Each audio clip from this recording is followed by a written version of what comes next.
For the first time in Madrid today, and we also know the team probably won't have any time, none at all, to really experience the culture there in Madrid. But Les, thankfully we have you as our tour guide. You immersed yourself in all things Spanish history and culture. A lot of fun. So the Royal Palace in Madrid is what sort of the White House is to us here in the United States. It's the largest palace in Western Europe with more than 3,400 rooms. But tonight you can get a tour of its lavish interiors for free. History comes to life at the Royal Palace of Madrid, one of the most visited monuments in Spain. Over 5,000 people a day explore this 18th century masterpiece, built after a fire destroyed the previous palace on Christmas Eve, 1734.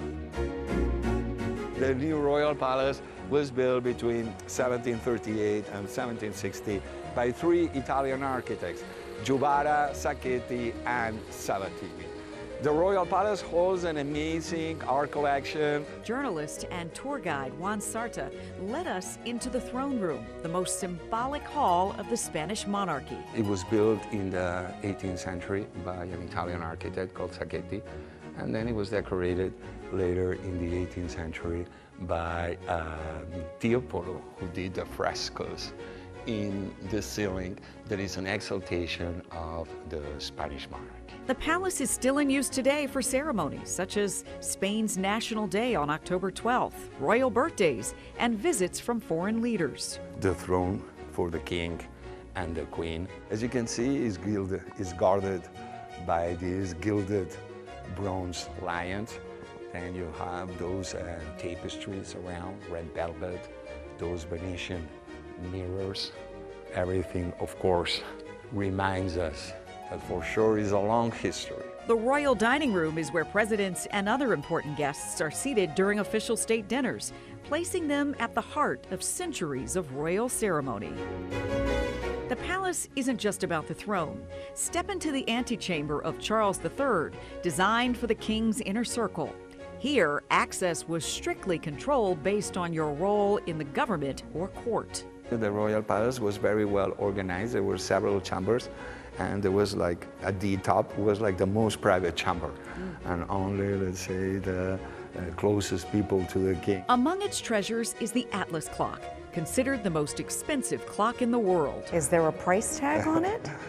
I'm not sure if there is money in the world to pay for that.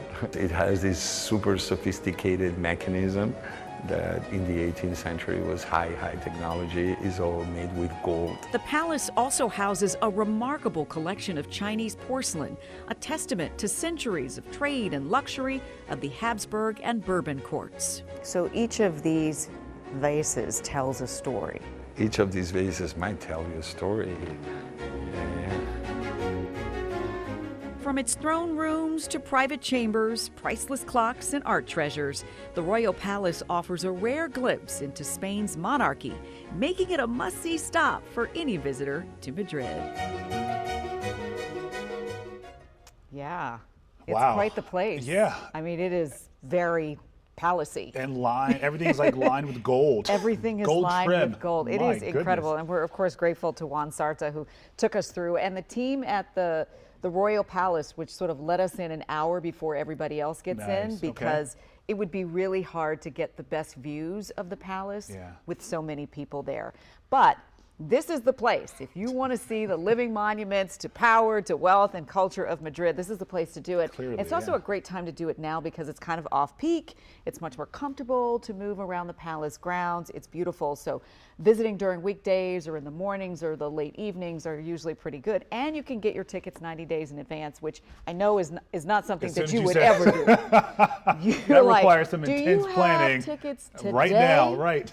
But 5,000 people a day. 5,000 people a day, and they were lined up. When we came out of there, an hour after being in there, the line was already long. Wow.